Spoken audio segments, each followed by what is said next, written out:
Hey everyone, this is Dylan, and today I'm going to be doing a movie review for you guys. So the movie I'm reviewing today is Dracula 2000, or Wes Craven Presents Dracula 2000. So Dracula 2000 was released on December 22nd in the year 2000. It was directed by Patrick Lesser and executive produced by Wes Craven. It stars Gerard Butler as Dracula, Justine Waddell as Mary Van Helsing, Christopher Plummer as Matthew, and also Abraham Van Helsing, and I'll explain that in a second. Omar Epps as Marcus, Nathan Fillion as Father David, and Jennifer Esposito as Selena. And obviously this is kind of like an ensemble cast, which is pretty prevalent in the 90s / early 2000s, so there's a lot more actors in this, but those were some of the bigger names that I saw.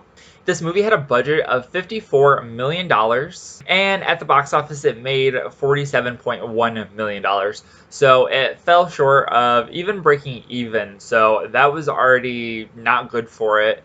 But it could have been a lot worse, so it did okay. So just a brief little thing that I saw about this while I was doing a little research before starting this review was that it's the Weinstein product, so it had a little bit of tampering with it. But this is one thing that I actually do agree with them on, is they bought this movie based on the title alone. Like, they thought the movie was crap. They thought that the script was terrible, but they bought the movie based off the title alone. And yeah, I probably would have done that too, because it has so much potential. Alright, so let's get into what Dracula 2000 is about. So, essentially, this is a reimagining of Dracula and bringing Dracula into the year 2000. So, we're basically following Matthew, who is an antiques dealer, and so he has this like giant warehouse. He has like this giant building and all of that, and he has like this huge vault.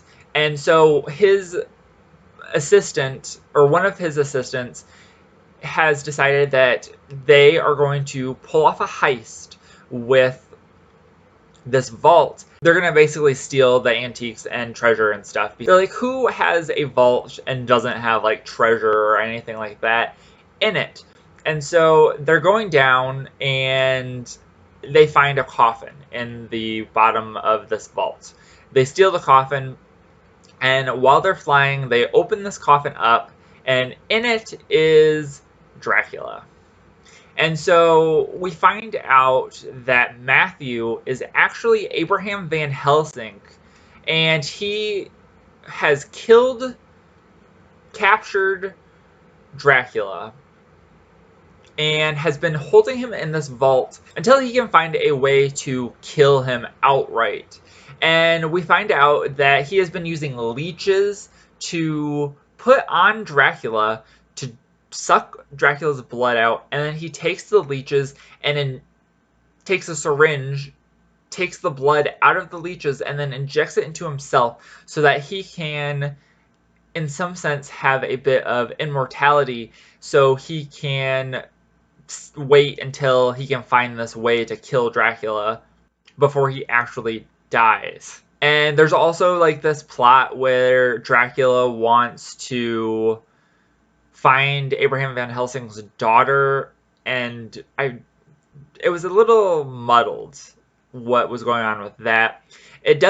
So one of the cool things is it takes place in New Orleans, so that setting is really cool. New Orleans during Mardi Gras specifically, so it was pretty interesting for that. So let's talk about what I liked about this movie. I liked the idea of this movie. I didn't think this movie was as bad as what I was expecting, but I loved the idea of it and how bringing Dracula into a modern setting, because I'm pretty sure this is the only movie I've ever seen that has brought the specific character of Dracula into a modern setting.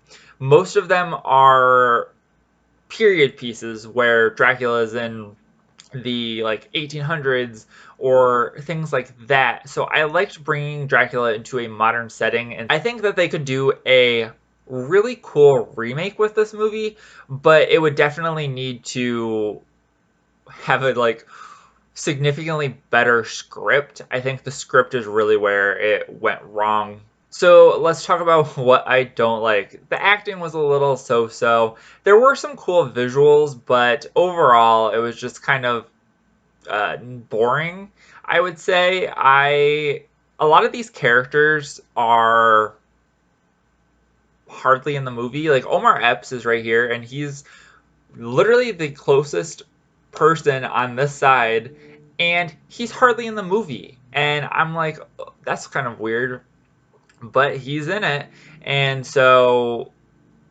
some of the characters were underdeveloped, and I think that they should have used them a little bit more. There was also a little bit of a weird, like, religious undertones to this, and I don't know if it necessarily worked for me, but yeah, overall, I think that the idea of bringing Dracula into a modern setting is super cool, and I think that that is really what this movie should be like remembered for, and Hollywood should try to do this more often, or at least try to do a better version of this.